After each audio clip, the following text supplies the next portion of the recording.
Good morning mga kalabs at saka katronics. Ayan, mayroon naman tayong panibagong tutorial repair. Ayan, isang speaker po 18 inches.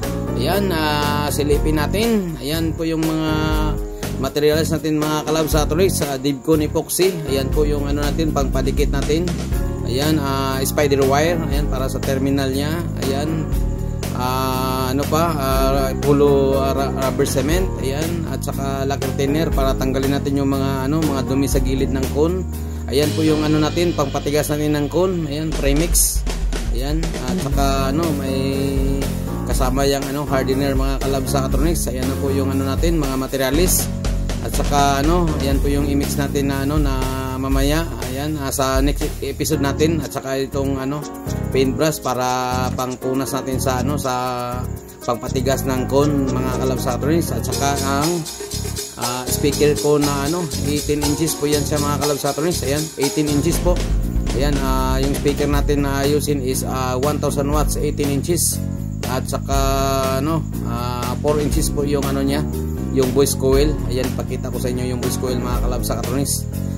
Ayan, 100 mm or 4 inches po yan sa mga kalabs sa katronics. Ayan po, yan po yung voice coil natin. Ayan, shout out pala kay Latoy Electronics. Ayan, pa Marvel. Ayan po yung siya po yung naggawa ng ng voice coil mga kalabs sa katronics. Ayan, ngayon na mga kalabs sa katronics. Ayan, start natin ni restoration natin. Ayan, at saka linisin natin yung sa gilid kasi may mga naiwan pa mga rubber cement, kaya ayan, gagamitan natin ng thinner mga kalabs sa katronics para matanggal natin.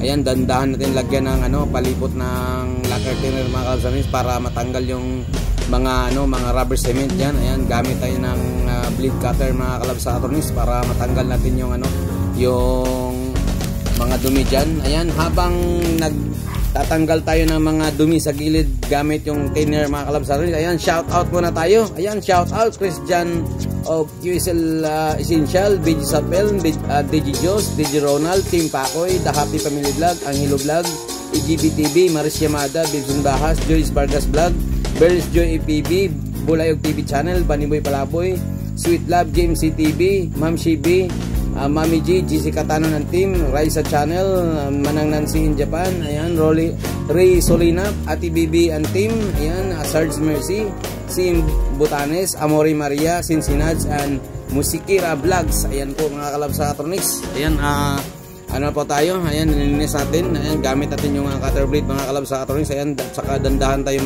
kasi baka matamaan yung kamay natin kasi medyo yung cutter blade. Ayan na po mga kalabs sa katronics. Ayan, tatanggalin natin yung mga mga dumi dyan mga kalabs sa katronics kasi pag hindi yan matanggal, hindi yan magdikit masyado yung yung rubber cement na gamitin natin mga kalabs sa katronics. Kaya ayan, linisin natin. Ayan, gamit tayo ng basahan para mawala talaga yung mga dumi dyan sa gilid.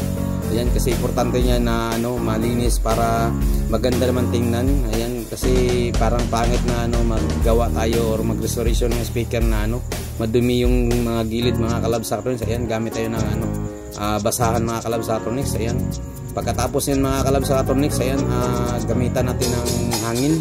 Ayan na po mga kalabs sa katronics. Ayan, malinis na po siya. Ayan, pagkatapos yan mga kalabs sa katronics, yung lilinisin natin yung sa gitna naman. Ayan, gamit tayo ng hangin. Ayan, compressor. Ayan, modified compressor yan mga kalabs sa katronics. Ayan, ayan, gagamitan natin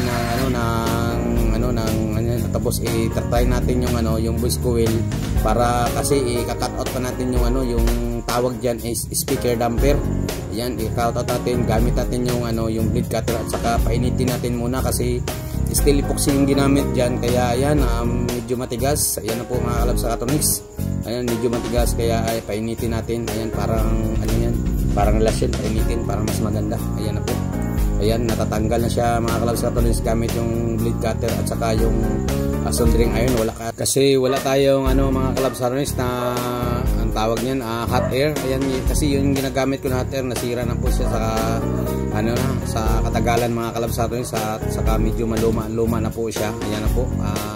Linisin natin gamit yung blade cutter kapag yung papasukan ng voice coil mga kalabs sa katronics. Ayan, medyo talaga malinis at saka walang mga dyan, mga dumi kasi pag may dumi yan kasi yung dyan yung ginamit epoxy metal epoxy po, kaya yan nagdidikit sa sa loob ng magnet, kaya tatanggalin natin gamit yung cutter bit at saka yung yung compressor mga kalabs sa electronics para matanggal yung mga niya. Pagkatapos yan mga kalabs, paano natin ang hangin, tapos natin, tatanggalin natin yung mga naiwan dyan na dumikit sa gilid ng ng butas, kaya dapat matanggal natin kasi pag hindi yan matanggal mga kalabs sa electronics, masira po yung bush coil kasi yun po yung sasayad sa niya sa rewind, kaya yan.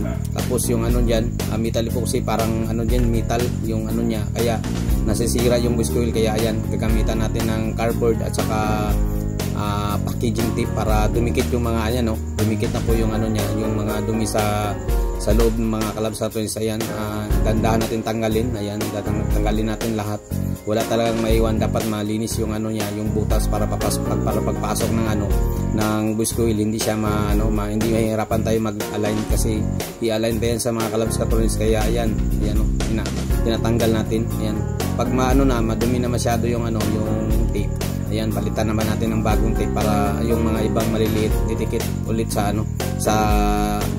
sa cardboard na may tape. Ayan, lagay tayo ng compressor mga kalabs sa electronics para matanggal yung yung mga ibang dyan, ayan, dumidikit yan sa mga kalabs sa electronics kasi yung ginagamit namin is Dibcon epoxy, pang heat resistant talaga yan. Ayan, dumidikit. Ayun mga katronics, ayan, ipasok natin, tapos linisin natin sa loob. Ayan, dandahan natin ilinis hanggang mawala na yung mga mga kalabs sa electronics. Ayan, i-try natin yung yung bush coil. Ayan, try natin ipasok yung bush coil mga kalabs sa electronics sa loob para ma-test natin kung may sayad pa ba. Kasi pag may sayad yan, hindi yan pwede ipasok agad. Ayan, yan siya, linisin natin talaga yan mga kalabs sa electronics. Ayan, gawaan natin ng hangin para mas maganda yung niya resulta.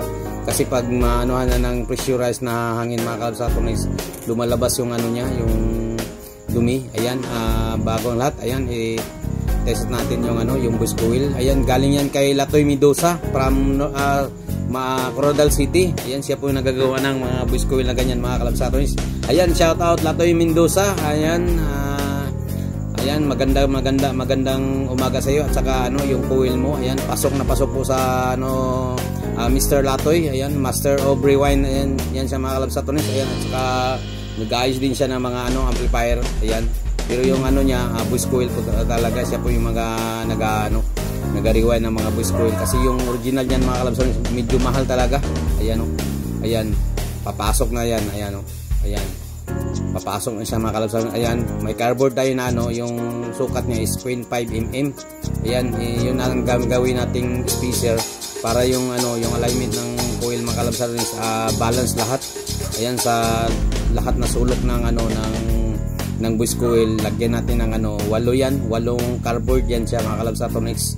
Ayan na siya po mga kalabs, ayan na po. Ayan, at saka yung niya, yung distansya niya sa may sa may magnet is mga nasa mga kalabs 5 mm. Ayan, 5 mm. 5 mm yan sa mga kalabs kasi malaki yung coil niya. Ayan, hindi pwede natin na ipantay sa magnet kasi medyo mahina yung tunog niya mga kalabs. Ayan, ayan, at saka ayan, ina-align natin yung niya, yung distansya ng buong sulok ng diameter ng bush coil mga kalabs para pantay at saka balance yung pag-pump ng kasi pag hindi yan balance mga kalabs electronics, yan siya, ma-disalign. Ayun, sisira yung bush coil niya. Ayan ang mga kalabs electronics. Yan yung gagawin natin. Ayan, pagkatapos ng mga kalabs electronics, ayan, i-try na natin yung cone.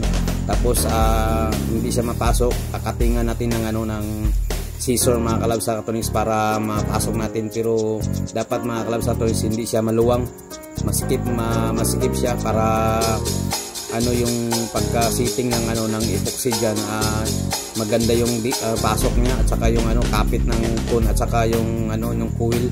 Kaya dapat medyo masikip siya mga kalabs electronics. Ayan, itry na natin mga kalabs electronics. Ayan po, ayan, medyo masikip yan sa mga kalabs electronics para mas maganda yung pagka-align mga kalabs electronics. Ayan, ayan na po.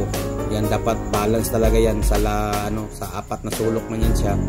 Ayan, dapat balance siya mga kalabs para pag-pump ng ng speaker mga kalabs electronics, yung coil niya Ayan, hindi masisira yung coil at saka con. Ayan, maggamit tayo ng Divcon epoxy mga kalab sa katronics para ma-fix na natin yung coil, damper at saka yung con mga kalab sa katronics. Ayan na po siya mga kalab sa katronics. Ayan, mix natin yung dapat yung yung epoxy niyan mga kalab, equal yung yung dami niya. Ayan, lagay natin sa sa palibot ng ng coil mga kalab sa katronics para mapasok na natin yung yung con para masiting na po siya. Ayan na po mga kalab sa katronics. Ayan, lagyan natin ng epoxy yung buong buong kilid ng ng voice coil mga kalab sa katronics, kasi yan po yung kakapit diyan sa sa coil at sa damper at sa con po. Ayan po mga kalab sa katronics, yan po yung technique diyan. Ayan, lagyan natin ng epoxy. Ayan, palibot sa sa coil at saka natin, isiting natin. Ayan, pagkatapos yan mga kalab sa katronics, dapat yan, hindi yan tatagal diyan na ganyan posisyon, kasi yung niyan, yung epoxy bumababa doon sa sa ilalim. Kaya ayan, maglagay na tayo ng rugby sa gilid para diretso na setting po yung yung niya, yung cone. Ayan na po mga kalab sa katronics. Ayan, ganyan lang po mga kalab sa katronics, kasimple. Ayan, ayan, sa mga newbies dyan, pwede nyo sundan to para mayroon kayong technique. Ayan na po mga kalab sa katronics.